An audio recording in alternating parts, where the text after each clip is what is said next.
This is Mid-Atlantic Women in Agriculture's Wednesday webinar, Grant Writing for Agriculture Businesses. Our presenter today is Nevin Dawson, Sustainable Agricultural Coordinator. All archived presentations, along with all upcoming presentations, can be found at our website. And a special thank you to our sponsors.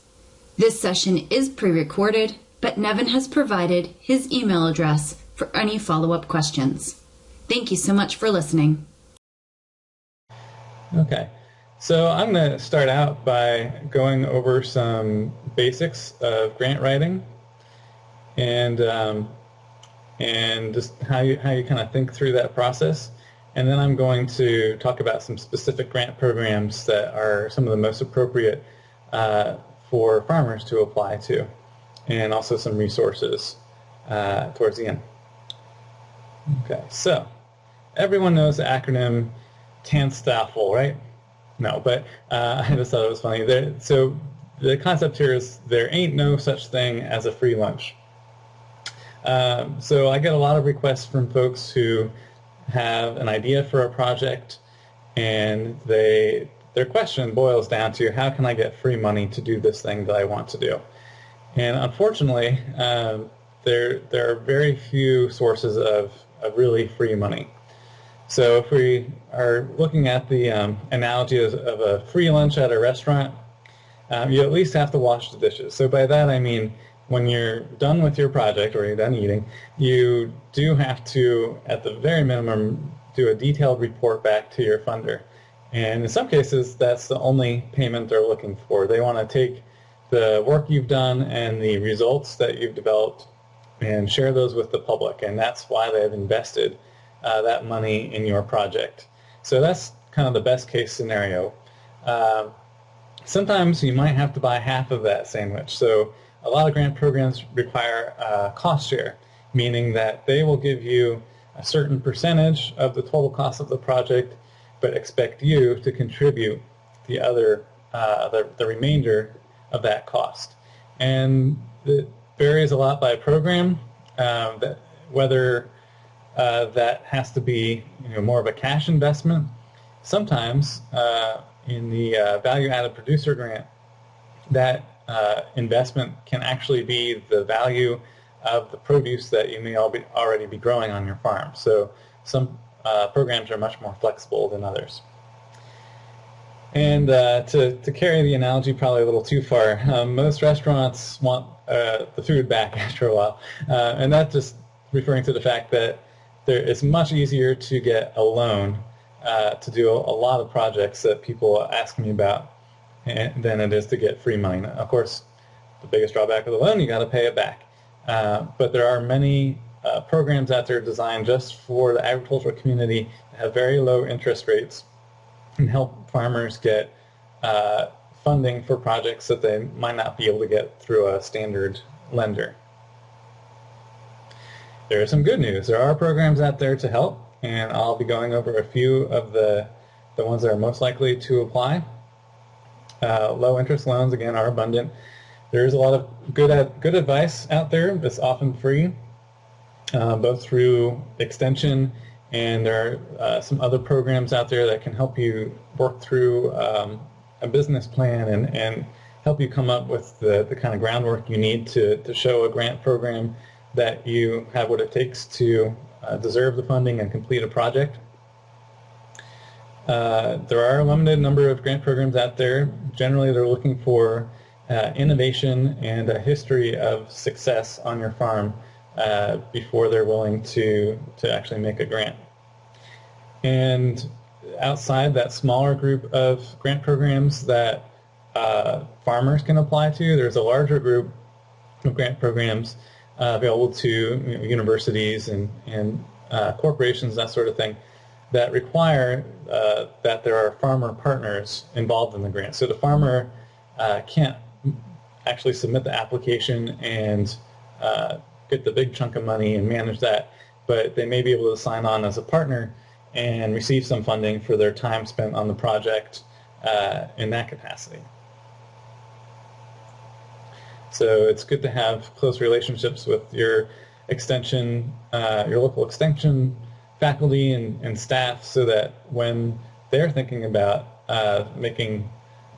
submitting applications like those, that they have you in mind as a potential partner.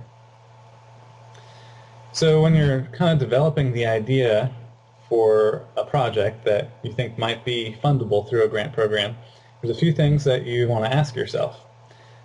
So first is, what problems do you or your colleagues face?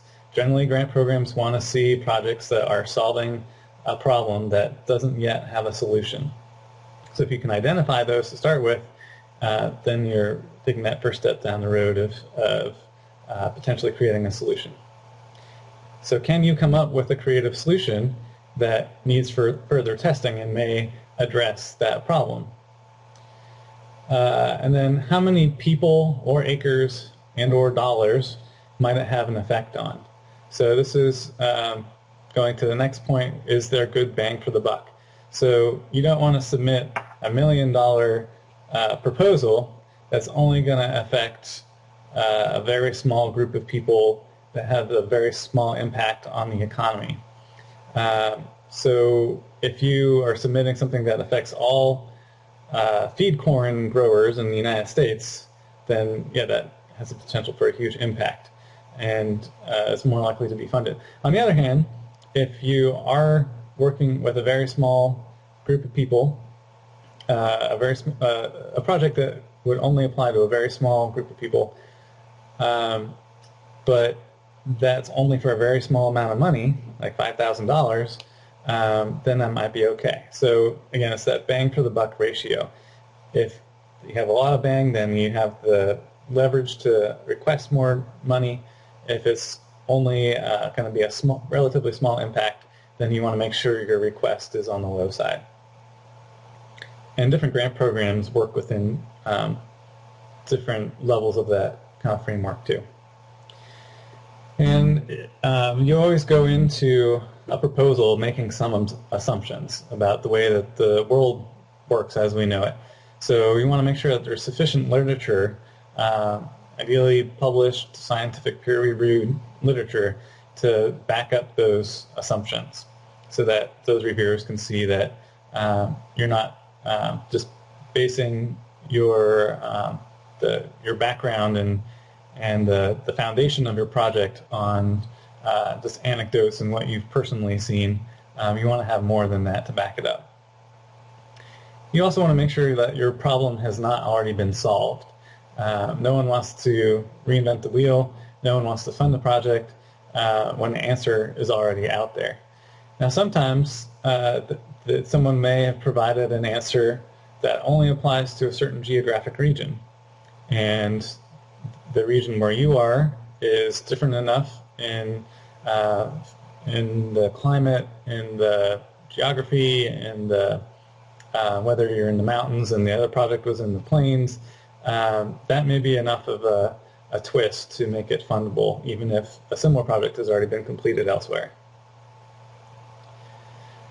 So you can kind of visualize some of this with a pyramid. So I mentioned that foundational literature. That's what you want to draw from, but you don't want to be, again, submitting a project idea that's already been done. So you really do have to search that literature, make sure that the project you're proposing has not already been completed. And then at the top of that pyramid, there's the unprovable. So there's just not enough support to build upon to get there, or there just is no methodology available to really generate results that are going to be valid. So in between those, there's a sweet spot. There's enough of foundational literature that you can support your proposal, but you're still reaching beyond what is the current knowledge in the field. We got another graphic here, the idea filter. So you want to filter out those ideas. You probably have lots of ideas, but not all of them are going to be good enough to actually invest the time and effort into writing a grant proposal. So you want to filter out those ideas where the audience is too small, where there's nothing new, or where it's too expensive. And once you do that, the ones that come out the bottom of that filter should have pretty good bang for the buck and may have a decent chance of getting some funding. So some more questions to ask yourself. Do you have the resources available to complete the project? So, you've gone through all the work, you've submitted a proposal, and then you get that letter or that email or the phone call saying, congratulations, we've decided to provide funding to your project. And that's kind of a moment of mixed emotions probably, because that's wonderful news that now you have all this money to work with, but it also means that you are required to complete that project. You've committed to doing that. So before you submit it, you want to make sure that you really do have the resources in place to complete the work as you have laid it out. And that means your infrastructure, but probably even more so your labor resources, both you personally and any staff or partners you may be working with. And that kind of goes into the next point. Generally, with exceptions, the stronger or the more partners that you can bring into your project, the stronger that proposal is going to be, because that allows reviewers to see that you have good connections and that you have a diversity of backgrounds and areas of expertise to draw upon as you're working on this project. But you need to make sure that you have actual buy-in, and it may just be your family members. Be careful not to assume that they are as excited and on board with this project as you are, and that you do have the time to devote to something new, and that you're not already stretched too thin just with your day-to-day chores and getting the work done. So does your project mesh with social and industry trends? So another way of putting that is it sexy? Is it something that people are already talking about? And does it personally get you excited? Again, when you get that notification that you've been funded, you want that to be a good moment and that you're excited to have the resources to go forward and do that new project. And then that kind of matches the next point. Does it match any current RFP? So you'll see the acronym RFP and RFA. They're kind of interchangeable. And what that means is request for proposals or request for applications. And,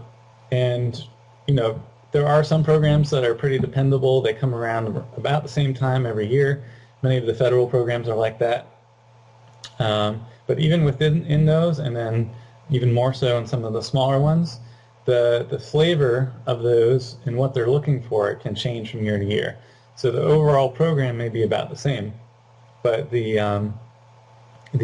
priority areas that they have within that can be adjusted and shifted from year to year.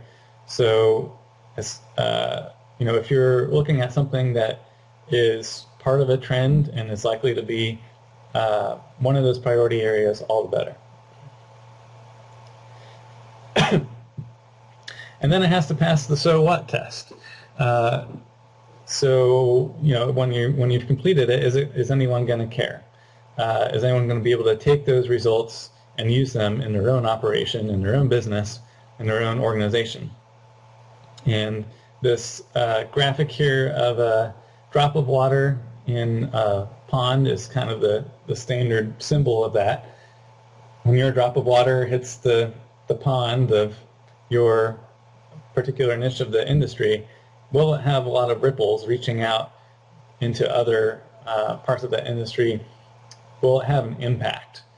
And we use that word a lot in extension, and it has a slightly different meaning here, but basically the idea is it just going to result in a report that's going to sit on a web page somewhere that no one will read, or will it actually change the way that people do things on the ground in their farming, in their operation, in their marketing, in their education programs? And that's really what funders are looking for.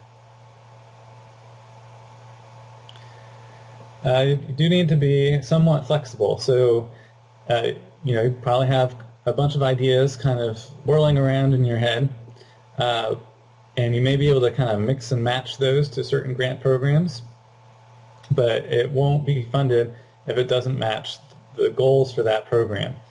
So there is a little bit of shoehorning you can kind of do, but at a certain point, the reviewers can see that you are trying to mold a project that doesn't really fit into their program, even though that it's not quite what they're looking for.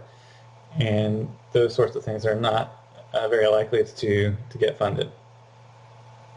So be ready to modify your project and ideas to fit into that request for proposals. Be creative.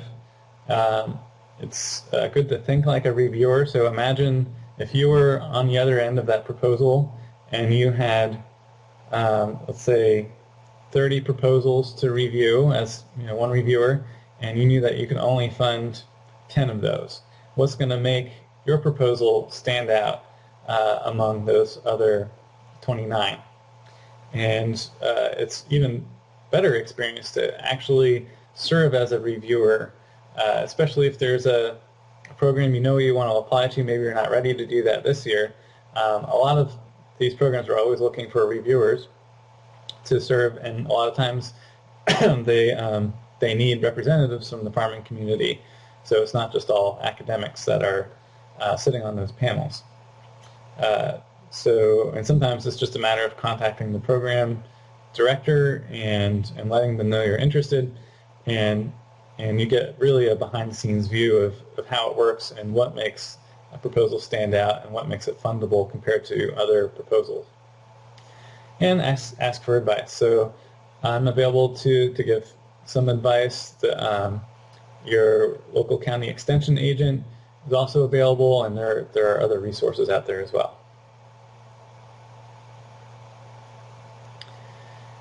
Okay, so again, a few things to remember. There's almost no free money, no free lunch. There are very few grants for large capital expenses, and a lot of the calls I get are exactly for that. I want to build a new barn. Where can I get a grant to do that? That's very unlikely.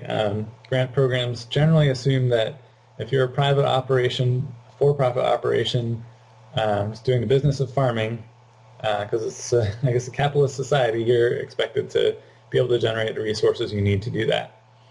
There are some exceptions, and I'll go over some of that. And again, there are lots of low-interest loans available. All right, so here are some examples of grant programs. There are many, many grant programs out there, and a lot of the ones that I see are not really intended for farmers, or farmers explicitly are not eligible to apply. So the ones I'm going to talk about are actually available to farmers. If you're not a farmer and you're here just from general advice, know that there are many more grants that programs I'm not going to be talking about that may be that you may be eligible for. Okay, so I'm just going to breeze by this because there's a lot more.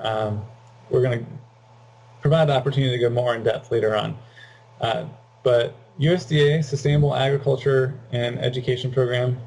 Oh, I forgot the research and education. So USDA SARE, again, that's where I get a lot of my funding from. And they also have some of the grant programs that are best tailored towards your average farmer who has a great idea that they want to try out. So the funded projects do have to have an aspect of sustainability, but you may be surprised at how broad that can be. So pretty much anything that has the potential to increase, of course, environmental quality, reduce environmental impact, but then improving quality of life, improving profit margins, all of those are also valid proposals. So that's kind of the farmer grant program. That's up to $15,000. There's also a partnership grant program, also up to $15,000. It's almost exactly the same, except instead of a farmer serving as the PI or the principal investigator, basically the applicant and project manager, it's someone like your county extension agent that serves in that role, or a nonprofit staff member. It does require a farmer partner, so that's another opportunity to get in on the grant without actually having to be the one in charge. There's also a graduate student grant up to $15,000. Those are the three little ones. And then there's two big ones, and these are not farmers are not eligible to apply for these, but those much larger projects that, again, probably are going to have farmer partners and can go up $100,000, $250,000. So the reason I'm not going to go much into depth in those is because we have some standalone webinars available. So there are going to be 2 offered by Carol Delaney, who actually manages the programs for the Northeast region of SARE. And those are both going to be on September 1st. The partnership grant's at 11 a.m. and the farmer grant program is at 12:30 p.m. Those are both an hour long. And then I'll be presenting another webinar as part of this series. It's going to be a lot of the same content as the ones from the national office, but I may be able to, probably be a smaller group, I may be able to go into more detail if there are any questions. And that'll be, again, part of this series, so September 28th. The deadlines for those, we're back on the other one. Farmer grants on November 29th, so you have plenty of time for that. Partnership grants coming up a little sooner. Oh, and if you're interested in those national or the regional webinars, you can just email me, and I'll put my address in the box right now, and I will make sure to update you when those programs are announced.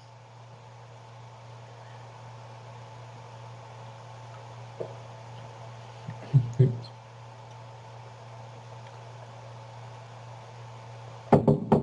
Excuse me. Okay. So some other program examples. Small business innovation research. I think this one gets passed over a lot by the agricultural community because the name sounds so generic, and if you just go to the website, it doesn't look like at a first glance it applies to agriculture at all. But that's not actually the case. The overall purpose is to help small businesses conduct research to increase the commercialization of innovations and foster participation by women-owned and socially, economically disadvantaged small businesses. And basically that means they're favoring anyone that's not a white male. But I believe anyone is welcome to apply. So this is specifically for small, for-profit businesses of less than 500 employees. And depending on what phase it is, the size is up to $100,000 or $450,000. There's a website. Excuse me. So this is due early October, and they have a pretty wide range of priorities that they set every year. Some of them are the same, some of them are different from year to year. So of those many priorities, the one I thought might be most likely to apply is the small and mid-sized farms. So this is, and there's more detailed descriptions of each of these sub-bullet points, but it includes new ag enterprises, development of new marketing strategies, farm management, natural resources, renewable energy, educational outreach, and urban farming. So that's just one priority. These are all additional priorities that each have their own subpoints that I didn't have room to include here, but you can see forestry, plant protection, animal protection, air, water, soils, food science and nutrition, rural community development, aquaculture, biofuels, bio-based products. So it's a pretty huge range. And here's a little example. I've actually seen these ladies at a conference selling their product that they were able to develop through one of these grants. And that's a ergonomic shovel and other hand tools designed specifically for a woman's frame.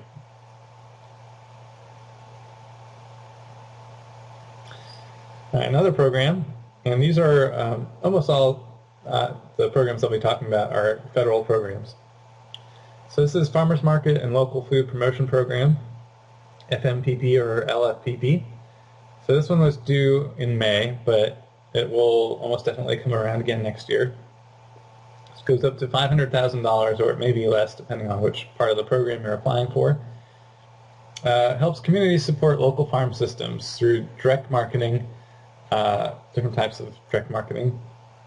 Also increasing access to local foods by low-income consumers, and expanding opportunities for farmers and growers to market their products directly to the consumer, and raising customer awareness of local farm products through promotion and outreach. So it's two separate programs, and I'll talk about how that's divided in a second, but it's basically open to most organizations and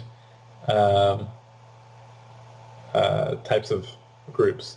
You'll notice that I don't believe individual farmers can apply for this, but a farmer cooperative can, or producer association, producer network. So FMPP concentrates on farmers markets, just like it sounds, and a little more broadly than that, direct-to-consumer marketing. So when there's no middleman between the farmer and the consumer.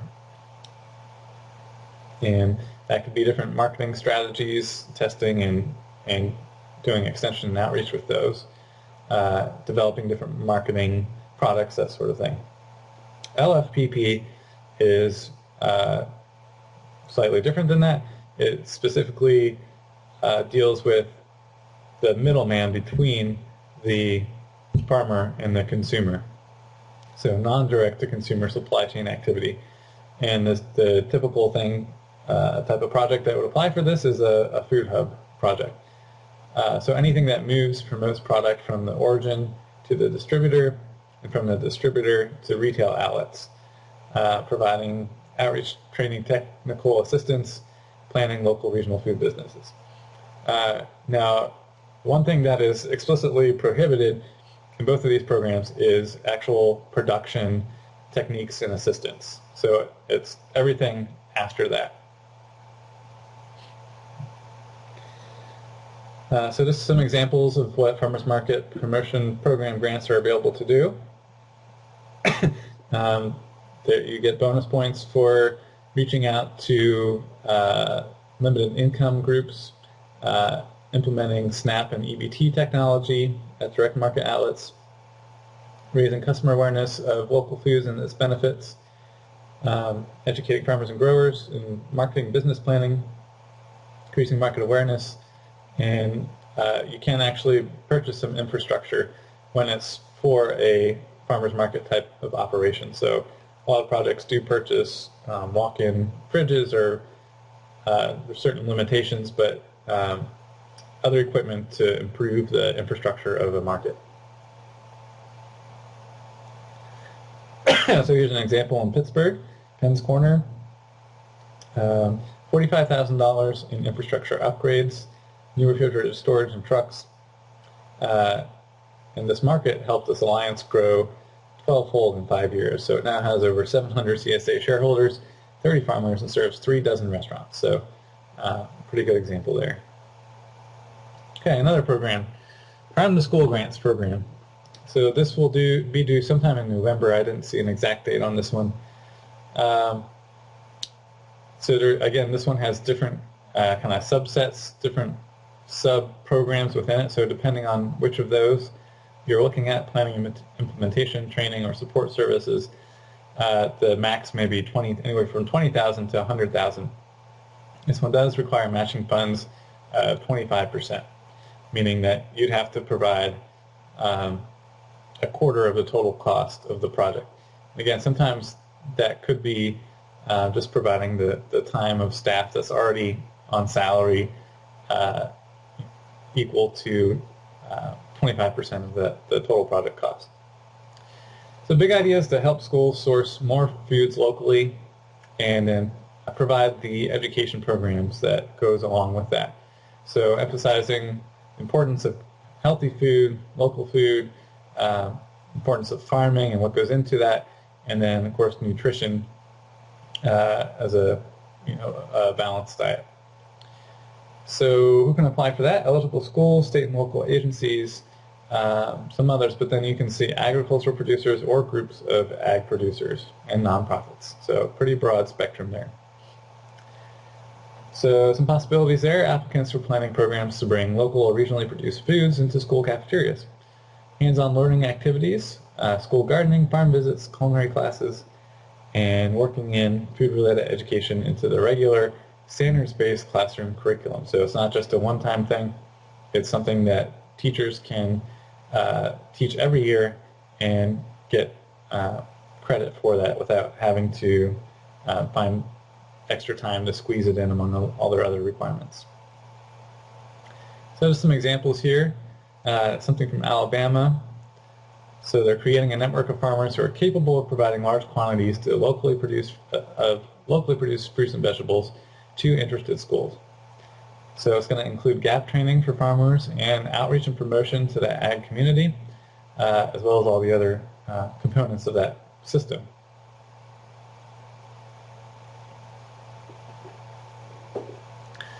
All right, the Fruit Guys Community Fund. This is an unusual one. It's kind of I consider it kind of a gem that not a lot of people may know about.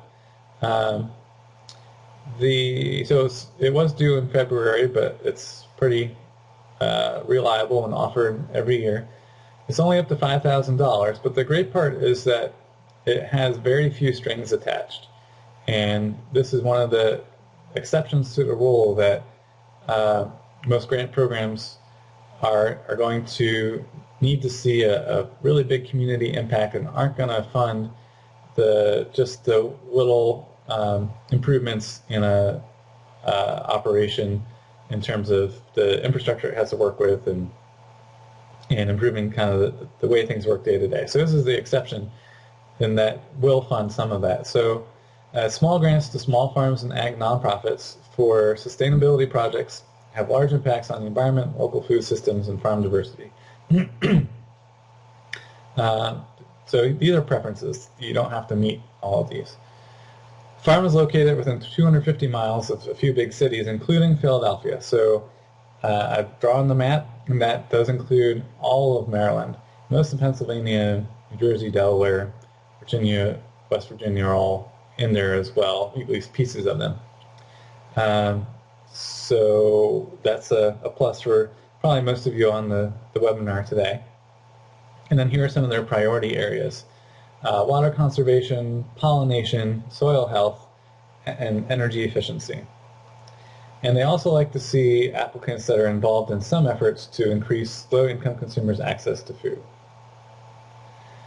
I actually have personal experience with this. I had served on the board for a small nonprofit CSA farm, Colchester Farm, in Georgetown, Maryland, northern Kent County. And we got almost $5,000 to expand our bee operation, to plant native pollinator habitat as a buffer strip between our fields and the conventional fields that are next to them, establish a blueberry patch, and the electrified deer fencing to protect that patch as well. So we have to submit a report, and that's on the website, but other than that, again, very few strings attached. And there's some other Maryland examples too. For some reason, there's quite a few projects that have come out of Maryland. Real Food Farm, it's a pretty well-known one in Baltimore. They received $5,000 for soil remediation, pollinator habitat installation, seed cover crop. And then Butterbee Farm, 2 acres in Pikesville, Maryland, with flowers, edibles, and herbs. And you can see there the type of work that they do. And I think that one was just funded for this year, so that project is currently underway. And by the way, I will, maybe I can do it now while I'm talking. I will be uploading this file so that you won't have to just, I guess I should have told you at the beginning in case you've been scribbling furiously to take notes on this, but I'm going to upload it right now to the box on the side, and then you'll have that available to download. So there it is. You can just click on it, and that should download to your computer. Okay, value-added producer grant. So that Fruit Guys grant was not federal. That was it's part of a small farm I'm still not even sure where the money comes from. It's, again, a very unique program, but now we're back into the federal programs.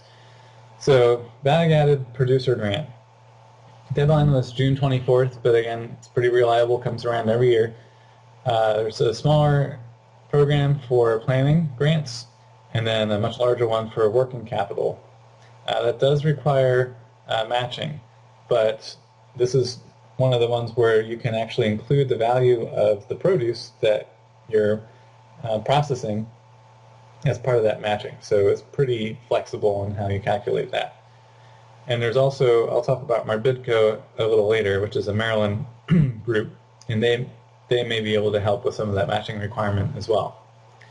So this helps producers start value-added activities, and if you're not familiar with that phrase, that's anything that is, just like it sounds, adding value to your raw crop. So it could be, the typical examples are making jams and jellies from the produce that comes off your farm, any sort of preservation activities, any sort of packaging, cheese making, anything that takes the raw crop as it's harvested from the field and turns it into another product. So it does have a priority for beginning farmers and ranchers. Again, basically anyone who's a long-time white male farmer, anyone except those people, would have some sort of priority or advantage. How much that actually gets you, it's hard to tell. Small farm, all of those things. So this can be used to create a business plan to market those value-added products, evaluate the feasibility of getting into the business in the first place, evaluating financial benefits of doing what you're doing now versus doing something new and value-added, expanding your marketing capacity. So maybe you're already doing it, but the word isn't getting out there about your products. And then expanding your processing capacity. So this is the one that makes this program really unique, because basically what that means is you can buy equipment, basically capital expenses, improving your infrastructure for doing this sort of work. And that's pretty rare. So an example here, a farmer from Wisconsin built a processing plant to address the local lack of processing infrastructure for sheep in his area. And that I included this one because that's certainly an issue on the Eastern Shore. Very few processing facilities, and that can be a real problem for a lot of livestock growers. So this could be an opportunity to actually fill that gap. So he's got employees, he's doing a lot of processing, and he's contracting with producers around the state. Okay, so I just wanted to briefly go through some other programs. Didn't have time to go through them in a lot of detail. There is a specialty crop block grant. So the phrase block grant means that the federal government distributes a certain chunk of money to each state to administer as they see fit.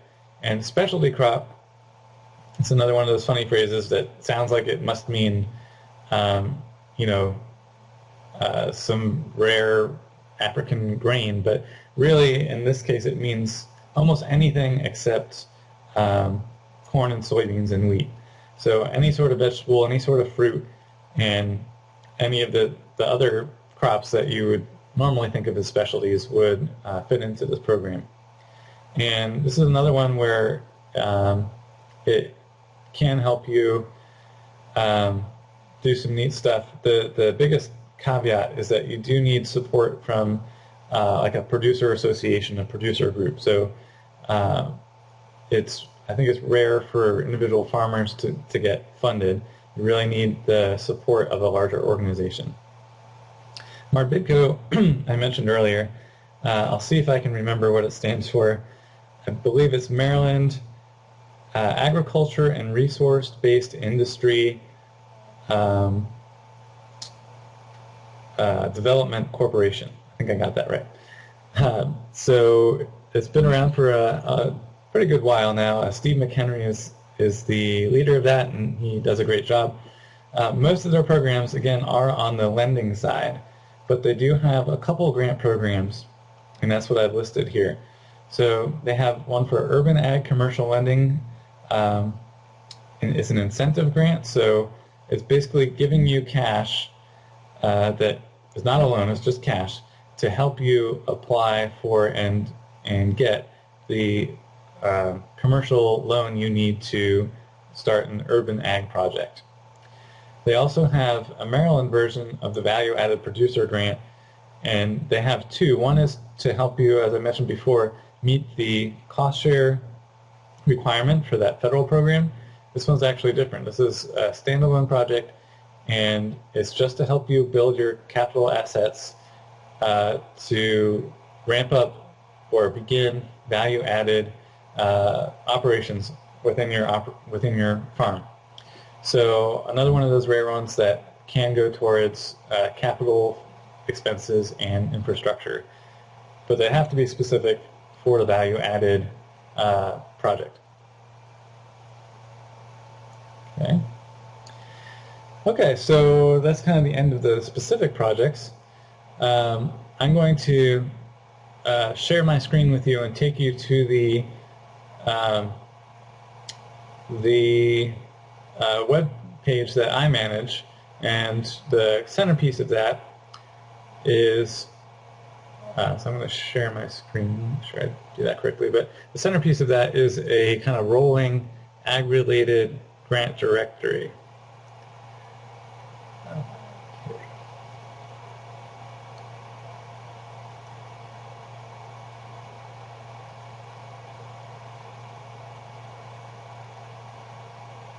Okay, so hopefully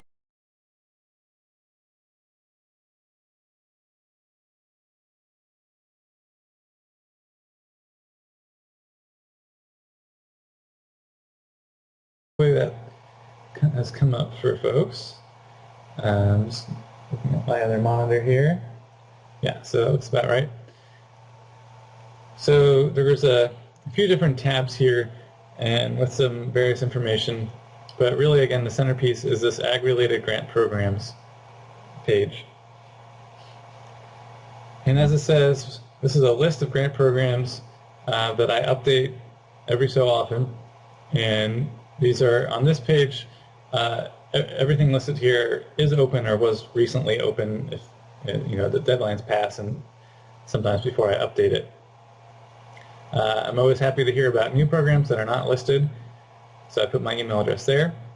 And then I also have an archive of past grant programs, and this can be really useful if you don't see anything that fits what you're trying to do right now and what's currently open. You can go to this page and scan through and look what's been offered in the past and is likely to be offered again in the future. As far as I know, I'd say at least 80% of grant programs you see are offered every year.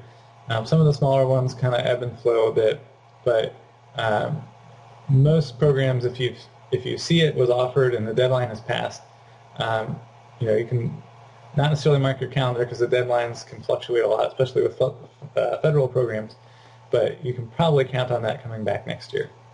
So you can go to that. It's a very long list. It's indexed by year, but you can just do Control F and find keywords that may match what you're trying to do, things like that. Okay, but on this page, so even if I haven't updated it, and I haven't updated it now in a few weeks, but here are most of the resources that I use to find these grants and put them all in one place. And this first one is probably the most valuable. It's another service that does similar work and has a similar page to this one, but I tend to, I think, do a wider search and include other programs that they don't have on theirs. But it's a great place to start if you think there might be some more recent ones. So these are the next few links here are some guides to help you understand what programs are out there. So that's those two here. And then the next three here are additional search tools for finding what grant programs might be out there. And this one and these two are federal. Grants.gov is like the federal clearinghouse for almost all federal grants. SARE is an exception. There are some other exceptions, but many of them are listed there. And many of them are exclusive to larger institutions and universities, but you may be able to find some that are available to farmers, including some of those I went over today. And this one is a smaller one specific to clean energy programs. Okay, so the next sections here, there's 3. Grants with firm deadlines. So that's what you'd expect, grants that have a deadline and you have to get your application in by that date or it won't be considered.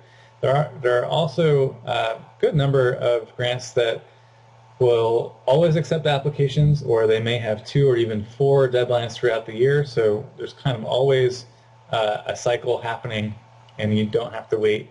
If you just missed a deadline, you don't have to wait another 12 months to get a proposal in.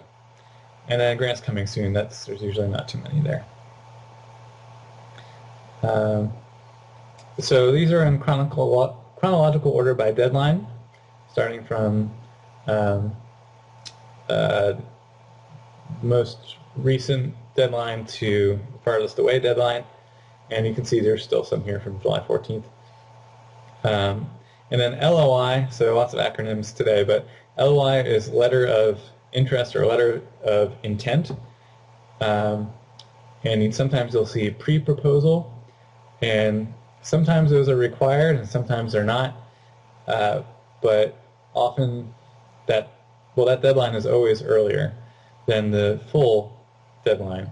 And what that does is it's really actually kind of nice when that's required, because it's a pre-screening process where instead of having to go through all of the work of putting together a 15, 20-page document, you can just summarize real quickly what your idea is in a couple pages, and it saves you so the reviewers, a smaller panel of reviewers will look at that, and it saves them the time of having to read big proposals for things that they can tell right off the bat aren't going to be a good fit. It saves you the effort of writing a big proposal for something that they can tell you right away is not going to be a good fit. So it's kind of a nice feature when it happens, but it does mean that you do have an earlier deadline to work with.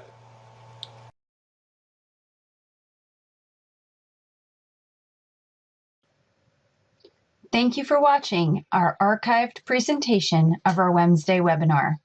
If you would like to see more archived Wednesday webinars, please visit our YouTube channel, or to find a schedule of upcoming live webinars, visit our website.